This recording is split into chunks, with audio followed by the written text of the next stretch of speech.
Welcome back to another Snipe-IT demonstration. And in today's demonstration, we are going to look at how to collect custom information. And in our demonstration today, we are going to create additional fields to collect information regarding where a item is located in our inventory system. Now the caveat to this, to custom fields, is that you could only have one custom field per asset model. So if you want to collect multiple pieces of information, it all must be rolled up into one custom field. So let's go ahead and take a look at that. So the first thing we need to do is we're going to go over to our cog and we're going to go to custom fields.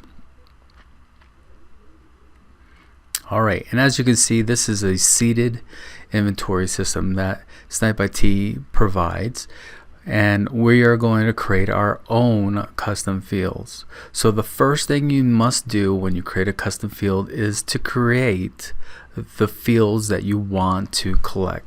So in our demonstration, we are going to create fields that point to an item's location in our building, for example. So we are going to select new custom field,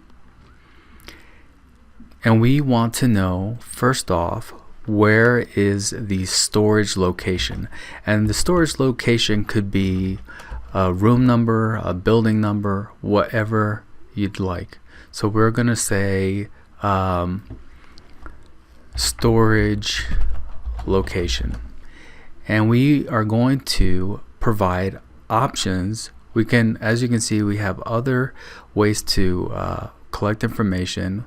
We can have the user type it in, we could create a list box, etc. I'm going to use a list box, and I am going to type in my various storage areas. So I'm going to say storage 1, storage 2, and storage 3. Alright, and what format do I want to accept? I will allow alphanumeric, since it's alphanumeric, and I will leave everything else as is. I'm going to save that. That is one piece of information that I like to collect, which is the storage location, but I want to get more granular. So the next thing I'm going to do is I'm going to create a new field, and in this field I'm going to type in the shelf location, and in this shelf location I'm going to again create a list box, and I'm going to put in shelf 1, shelf 2, and shelf 3, and again this is alphanumeric.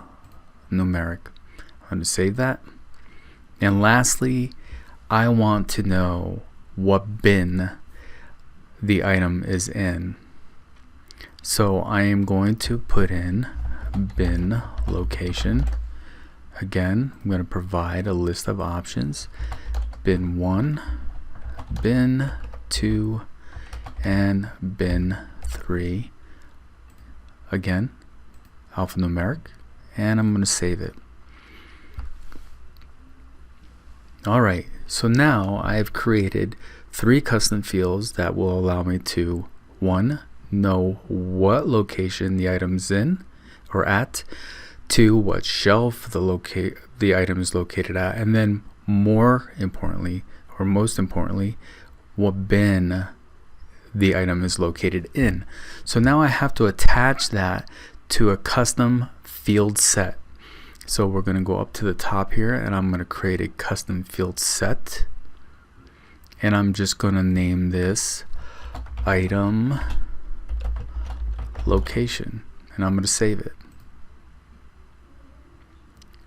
Once we've saved the name or the custom field set, I have to add the filter to it, or the items that I want to collect to. So I'm going to drop down here, and I'm going to say storage locations is going to be my first item, which is, this is the order in which they'll appear.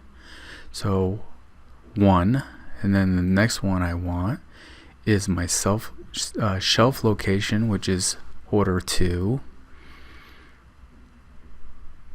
and then lastly I want to collect the bin location, which is 3.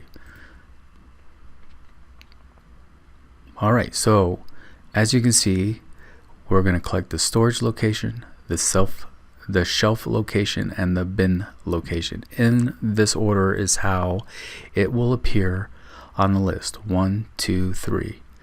Now, I'm repeating myself. Please keep in mind that this field set you can only have one field set per asset model. So if you wanted to collect, for example, a MAC address, you would have to add that onto this field set if you're going to attach this to a specific asset model. Alright, so once we have this saved, we are going to now, I got the error by incidentally just because I hit saved and there was nothing added, but we're going to go now to an asset model. So where do we want to attach this asset model to? Let's, for example, say that we want to attach this asset model to tab 3 devices. If I go over to my edit or update item, you'll notice that there's a field here that says field set, and I am going to select item location. Okay, and I'm going to hit save. Now that parent or asset model has had those items or fields, custom fields added to the items that appear under that category. So if I go to tab 3 and I click on one of these items, update item, you'll notice that now I have storage location, shelf location, and bin location. And if I select one, I'll have my various options that I placed into those fields. So this will help me moving forward. When I add an item to my inventory, I will know exactly where that item is in my building. Hopefully this was helpful to you, and until next time, take care.